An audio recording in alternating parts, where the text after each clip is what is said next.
Peter said to them, "Well, guys, I'm going fishing."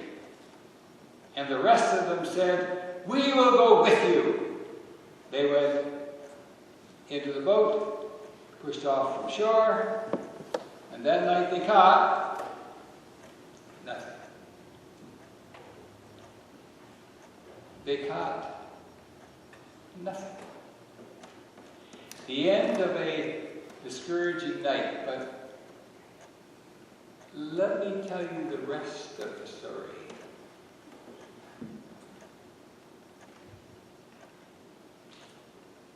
The arrest of Jesus in the Garden of Gethsemane, and the disciples spread out like a pack of rats. Peter was courageous enough to go to the house of Caiaphas, but not courageous enough to admit to being one of the followers of Jesus. Yes, there was Easter morning, and the words of Mary Magdalene, "I tell you, Jesus is alive." Yes, Jesus appeared to the disciples that first Easter evening, and they saw and heard him speak in tongues. And then,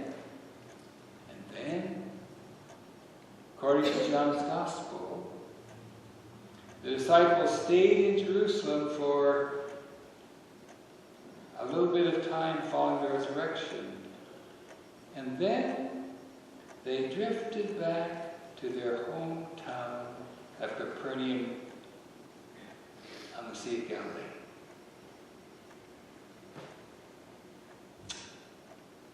We don't know why they did that.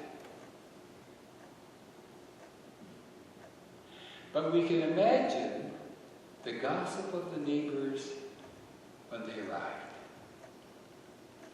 Well, just look who's back. Wow!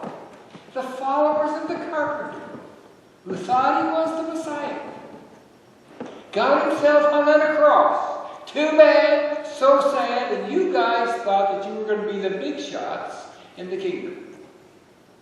Well, didn't you get a pin stuck in your balloon? Sarcasm can be pretty hard to take. You can imagine, I hope you can imagine, the slow disillusionment of the disciples going down to the dock, looking out at the Sea of Galilee where Jesus had been with them as a companion, and beginning to wonder if it had all been just a dream. And finally, late one afternoon, when we get back to our scripture lesson, Peter says, "Enough of this. I'm going fishing." And 6 other people immediately said with him, "We're with you. Let's go." And they get out of the boat, into the boat, and push out. They knew what to do. They knew how to do it. There was satisfaction about making that catch of fish and bringing it back to shore and providing for their own needs and their families' needs. Nothing like it, fishermen again. May I say that I also have some experience with discouragement and being disillusioned. At 15 years of age, and I got down on my knees beside my bed, and I accepted Christ as Savior. It was the end result of Christian lives that I saw lived out in my own home. With a mother who was sick until I was 14 years old, who never quit praying and who never quit believing. That came as an end result of the teachings that I received within my own home and within the little country church that I attended. I never saw Jesus as the disciples did, but I believed in him. And then I hit university. It was not the gossip of neighbors which discouraged me. It was the professors and the books I read which shook me to the core. And for 2 years, I didn't know what I believed. Jesus was a man who lived for 33 years. And God? Well, how do you prove that there is a God? Now, for the rest of the story. Jesus did not allow me to wallow in discouragement. Gradually, even in the midst of my doubts, Jesus was at work. My understanding of Jesus as Savior returned, and his teachings became one more time relevant in my life. And yes, I once again came to the point of sensing God at work in my life and in the world. In our biblical story, Jesus did not let the fishermen wallow in discouragement and disillusionment. Jesus did not leave Peter to wallow in his grief over his denials. You recall how Jesus knew that they had caught nothing, and then he pointed to the spot where they could catch 153 fish. And can't you picture in your mind that, for me, that beautiful picture of Jesus serving breakfast to these hungry, hungry men? You could understand the bawling out that Peter received because he had denied Christ. And you know I'm leading you down the garden path, because that's not what happened. Neither in Jesus' words nor in the tone of his voice. You know better.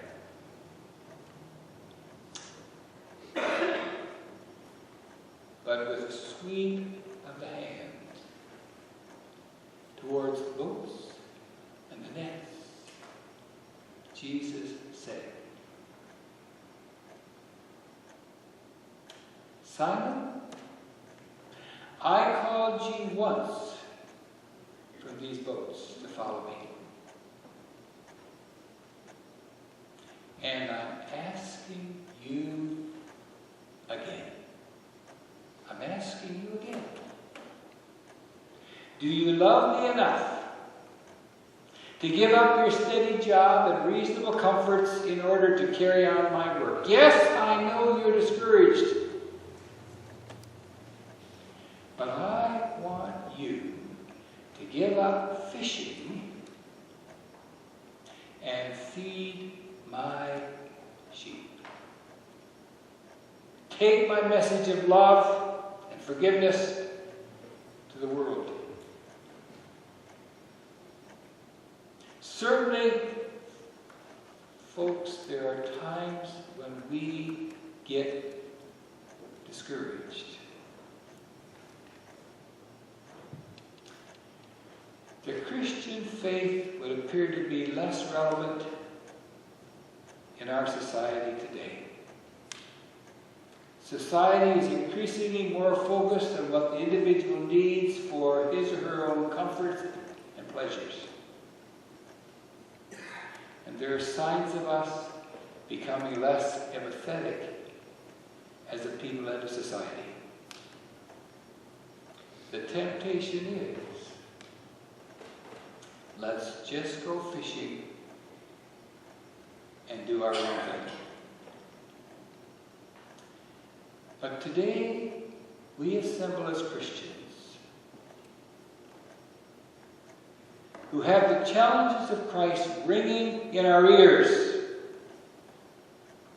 We hear the same words as Jesus said to Peter, "Do you love me? If you do, what will you do to express your love?" We see tremendous needs in our world today.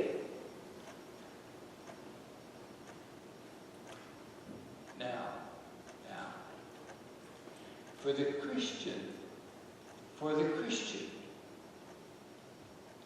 to know about a need is to bear responsibility for it. No person who has invited Christ to guide them in life can any longer be careless about the needs of folks around us. "Do you love me?" asked Jesus. "Then what? Then feed my sheep." Several years ago, two friends went on a trip to Brazil. One of them was a nurse.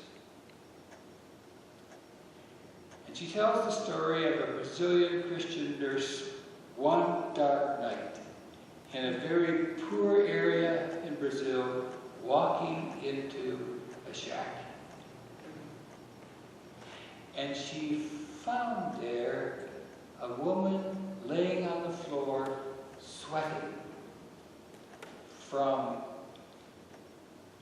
unsuccessful labor pains. When the nurse entered the room, the woman looked up and said, "When you came into this room, it was as though Jesus himself had come." And the nurse replied, "He has." Now, do you catch the truth within that statement? In this nurse, the risen Christ had come with love and healing. And Jesus is still saying to you and to me, we are people who need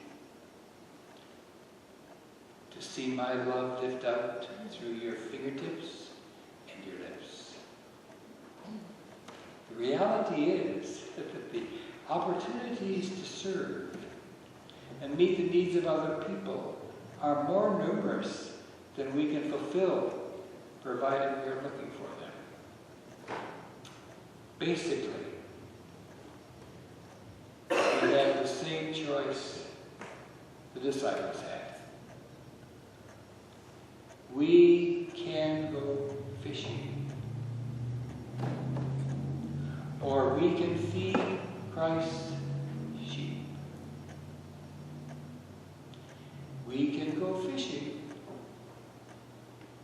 or we can feed Christ's